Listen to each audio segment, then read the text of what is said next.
ஏன்னா எந்த பிரச்சனைக்குமே முதல்வர் தரப்பிலே இருந்து வர வேண்டிய விளக்கத்தை ஆதவ அர்ஜுனா தான் தெரிவிக்கிறார். செங்கோட்டையன் ஏதாவது அறிக்கை விடுறாரா அப்படின்னு பார்த்தா ரொம்ப பவ்யமாக பதுங்கி இருந்தா தான் இங்கே வாழ முடியும், பகிரங்கமாக இருந்தால் வாழ முடியாது அப்படின்னு ஜெயலலிதாட்ட என்ன பணிவை காட்டினாரோ அதே மாதிரி குடிந்து வளைந்து தன்னுடைய பெரிய இதை வந்து பணிவை காட்டுவதை போல ஒரு பாவனையை அவர் காட்டினார். தலைமைச் செயலகத்தினுடைய அந்த எல்லா இடத்தையும் சுற்றி பார்க்கறதுக்கு பேட்டரி காரில் போகும்போது ஒரு கும்பல் கூடுனதை வீடியோ எடுத்து போடுறாங்க. தலைமைச் செயலகத்தில் வந்து ரொம்ப மனு கொடுக்க வர்றவங்க ஆஃபீஸர்ஸு ரொம்ப முக்கியமான ஆட்கள் தான். எல்லாரும் தலைமைச் செயலகத்துக்கு போகிறவங்க கிடையாது. ஓரளவுக்கு நிர்வாக ரீதியான தேவைகள் உள்ளவர்கள் தான் தலைமைச் செயலகத்துக்கு போகிறாங்க. அங்கேயே ரஷ்ய மனோபாவம் வேலை செய்யுதுங்கிறதுலாம் ரொம்ப அதிர்ச்சியாக. இப்போ நான் கேள்விப்பட்ட வரைக்கும் என்ன சொல்கிறாங்கன்னா, அந்த என்கவுண்டர் போடுறதுக்கான ஏற்பாடு நடந்துருக்கு. இந்த மாதிரி பிரச்சனை இருக்குது. உடனடியாக அப்போ தான் வந்து சினிமா ஷூட்டிங் மாதிரி என்னென்ன கொண்டுட்டாங்க அப்படின்னா அந்த படம் முடிஞ்சிருக்கு இல்லையா, அது மாதிரி இதை கொண்டு போயிடலாம், சட்டப்பூர்வமாக கொண்டு செல்ல வேண்டிய அவசியம் இல்லை அப்படிங்கிற மாதிரி டிஸ்கஷன் போயிட்டுருக்கு. அப்போ அவங்க தான் தோன்றித்தனமாக ஆளாளுக்கு இந்த தடி எடுத்தவங்களாம் தண்டல்காரை சொல்லுவாங்க, அது மாதிரி ஆளாளுக்கு கிளம்பிட்டாங்க, பூராமே வீடியோ போடுறாங்க. அதான் ரொம்ப முக்கியமான.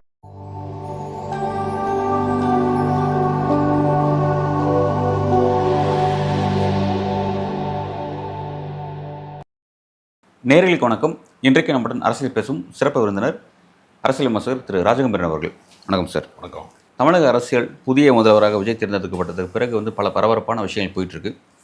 அவருக்கு ஒரு 6 மாதம் ஒரு அனிமின் பீரியட் கொடுக்குறோம், அவரை டிஸ்டர்ப் பண்ண போகிறதில்ல அப்படின்னு சொன்ன திமுக, குறிப்பாக வந்து திமுகவுடைய சீனியர் முன்னாள் அமைச்சர் அனிதா ராதாகிருஷ்ணன் வந்து ஒரு காட்டமான ஒரு விஷயத்தை பதிவு செய்கிறாரு. பெரிய பிரச்சனை நாட்டில் போயிட்டுருக்கு. சட்ட ஒழுங்கே வந்து மிகப்பெரிய வந்து கேள்விக்குறியாயிருக்கு.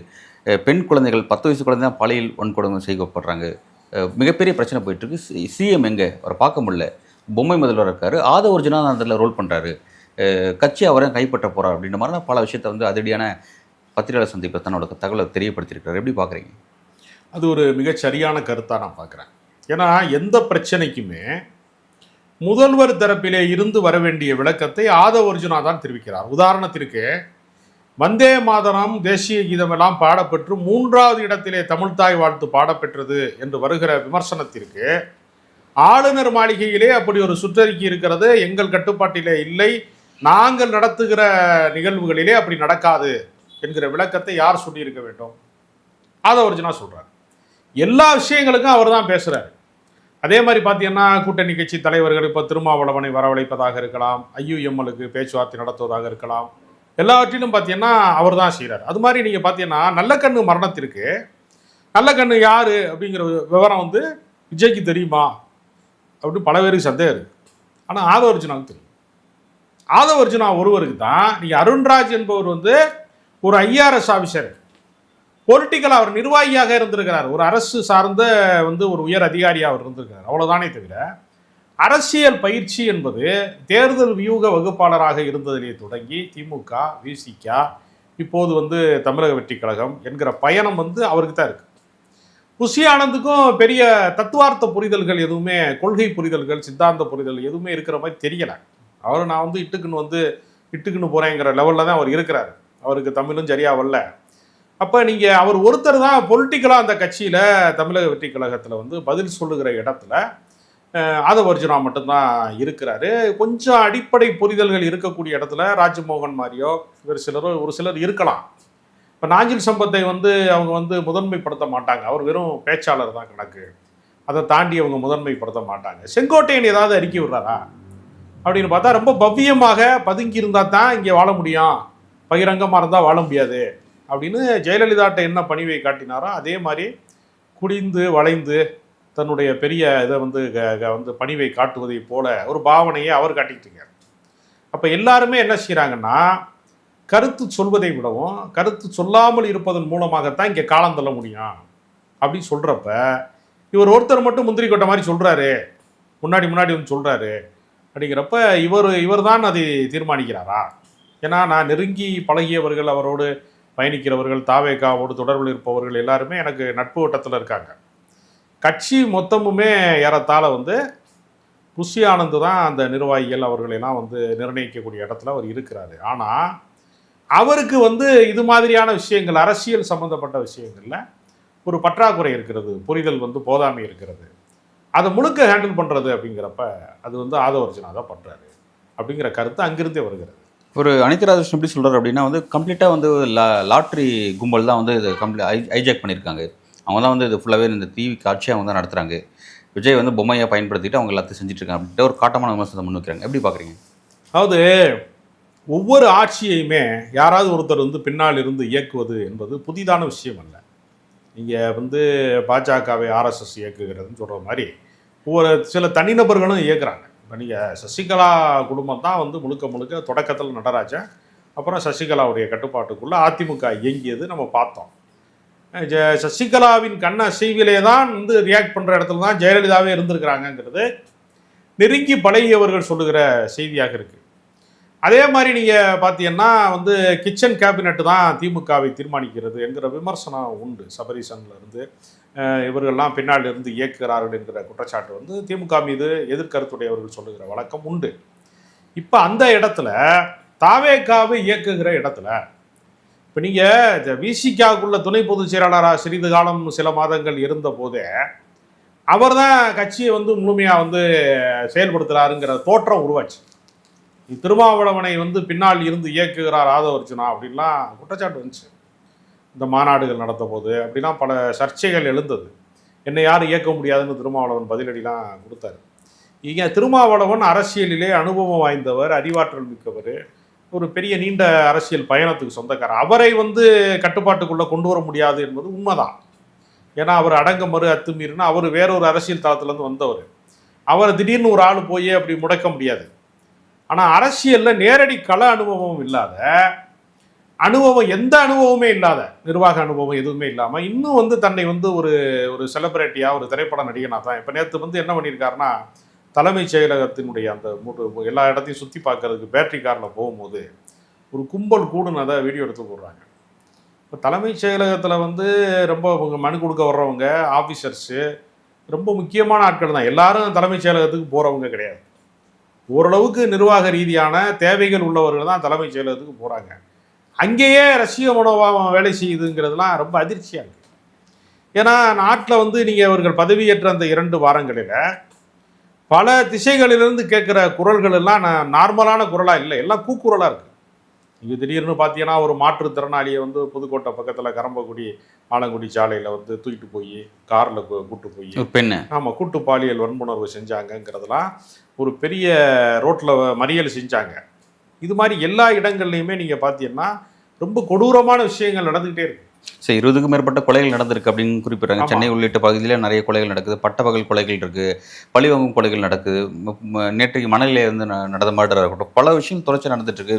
ஒரு பக்கம் பாலியல் ரீதியான கொடுமைகள், இப்போ 10 வயசு குழந்தை அப்படிங்கிறது சீரியஸான விஷயமா இருக்குது. பட் இதெல்லாம் நடக்கும் பொழுது வந்து இப்போ வந்து அவர் ரியாக்ட் பண்ணணும், அவர் ரியாக்ட் பண்ணல, அஃபிஷியல் ஸ்டேட்மெண்ட் எதுவும் வர மாட்டேங்குது. மக்கள், அந்த பாதிக்கப்பட்ட மக்கள் என்னன்னா வந்து இதெல்லாம் சரி பண்ணுவீங்க தான், நீங்கள் தான் ஆல்டர்னேட்டிவ் அப்படின்னு தான் உங்களை நாங்கள் தேர்ந்தெடுத்தோம், உங்களோட வீரியம், உங்களுடைய அந்த மக்களை பாதுகாக்கிறது படத்தில் மட்டும் தான் இருக்குது, நிஜத்தில் இல்லையா அப்படின்ற மாதிரி ரொம்ப கேட்குறாங்க. அதுக்கு மாறா இவர்கிட்ட ஒரு சைலண்ட் தான் இருக்குது அப்படிங்கிறத பார்க்குறோம். இப்போ இந்த இடத்துல என்னென்னா திமுக என்ன ஒரு குற்றச்சாட்டு வைக்கிறேன்னா சிஎம் ரோலை வந்து ஆதவர்ஜுனா பார்க்குறான்னு சொல்கிறாங்க. இப்போ இதெல்லாம் நம்ம எப்படி புரிஞ்சுக்கிறது? ஏன்னா இவர் பதவி இருக்கும்போது என்ன சொன்னார் அப்படின்னா, நான் மட்டும் தான் பவர் சென்டர், யாச்சும் யாருமே பவர் சென்டர் கிடையாதுன்னு சொன்னார். அது ஏற்கனவே இருந்த ஒரு அரசுக்கு ஒரு மெசேஜ் சொல்கிறாரு. ஏற்கனவே இந்த அரசில் வந்து 3-4 பவர் சென்டர் இருந்துச்சு, அதெல்லாம் கிடையாது, நான் மட்டும் தான் சொன்னார். ஆனால் அவர் மட்டும் வந்து அந்த மாதிரி காட்சியில் தெரிய மாட்டேங்குது. இது எப்படி புரிஞ்சுக்கிறது? இல்லை, அதாவது ஜெயலலிதா போன்றவர்கள் வந்து நான் மட்டும்தான் பவர் சென்டருங்கிறத நடைமுறைப்படுத்தியவர்கள். ஆனால் அவங்க என்ன செய்வாங்கன்னா உடனடியாக அந்த அதிகாரிகளை கூப்பிட்டு உடனடியாக பேசக்கூடியவங்க அந்த இடத்துல இருப்பாங்க. நீங்கள் வந்து திமுக தலைவராக இருந்த கலைஞர் கருணாநிதி போன்றவர்களெல்லாம் ஒரு பிரச்சனையினுடைய பன்முகத்தன்மையை ஆய்வு செய்வதற்காக யாரையுமே ஒரு தரப்பை மட்டுமே நம்பாமல் அதிகாரிகள் தரப்பு போகுதா இல்லையாங்கிறத கட்சிக்காரனை விட்டு அவர் செக் பண்ணுவார். அப்போ பல முயற்சிகள் வந்து பண்ணியிருக்காங்க. அதனால் கடந்த காலங்களில் ஒரு ஆட்சியில் வந்து மறைக்கப்படுகிற விஷயம், அதிகார மையத்துக்கு எதையெல்லாம் திரையாக மறைத்து வைத்திருப்பார்கள் என்பதையெல்லாம் கண்டுபிடிக்கக்கூடிய ஆற்றலோட தான் நீங்கள் வந்து ஜெயலலிதா போன்றவர்கள், கலைஞர் போன்றவர்கள் எல்லாம், ஏன் எம்ஜிஆருமே அப்படி இருந்திருக்கிறார். எம்ஜிஆர்லாம் ஒரு முறை வந்து ஒரு வாகை குளங்கிற ஒரு இடத்துக்கு வந்து திடீர்னு வந்து ஒரு உடைஞ்சிருச்சு, ஒரு கம்மா உடைஞ்சு தண்ணி போய் மக்கள் பாதிப்பாக இருக்காங்க அப்படின்னு டக்குன்னு ஃபோன் போட்டு அன்றைக்கு உள்ளாட்சித்துறை அமைச்சராக இருந்த மதுரையை சேர்ந்த காளிமுத்துட்ட போய் அவர் சொல்கிறாரு. சொன்ன கொஞ்ச நேரத்திலேயே பார்த்தீங்கன்னா முதலமைச்சரே வந்தார், வேட்டியை மடிச்சுக்கிட்டு வந்தார். அப்படிலாம் நடந்திருக்கிறது. பல பிரச்சனைகள் சார்ந்த இடங்களில்.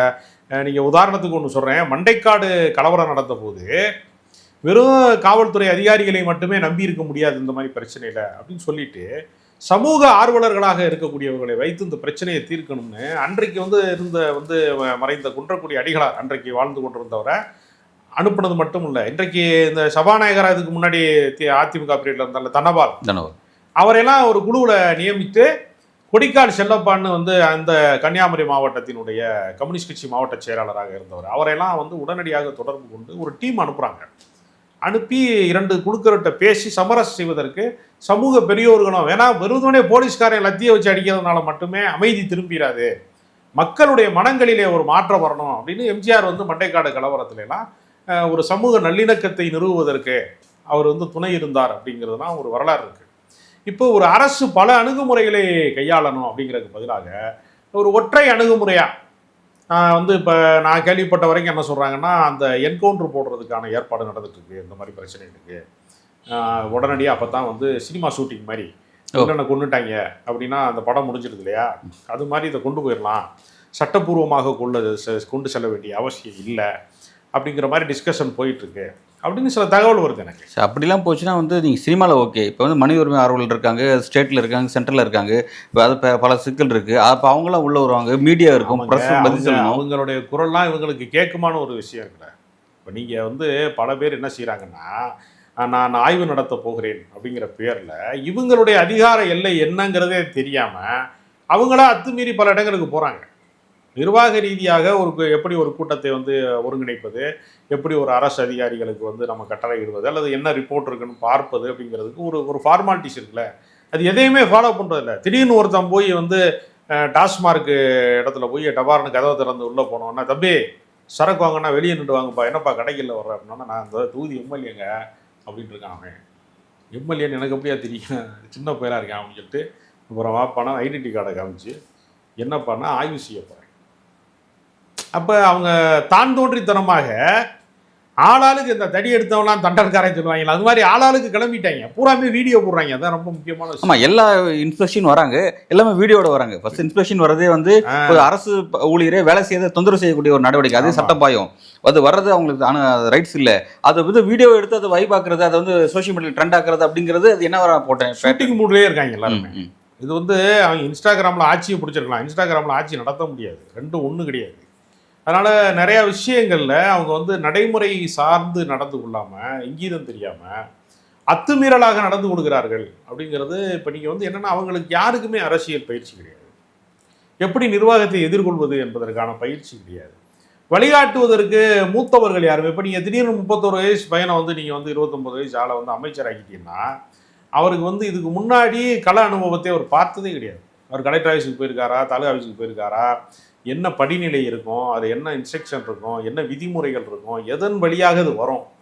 ஒரு இட பிரச்சனை வருது அல்லது ஒரு சமூக பிரச்சனை வருதுன்னா இதுக்கு அடிப்படை என்னவாக இருக்கும், அது யாருக்கு அதிகாரம் இருக்குது, யார் அதை தீர்க்க முடியும், பல கேள்விகள் இருக்குது.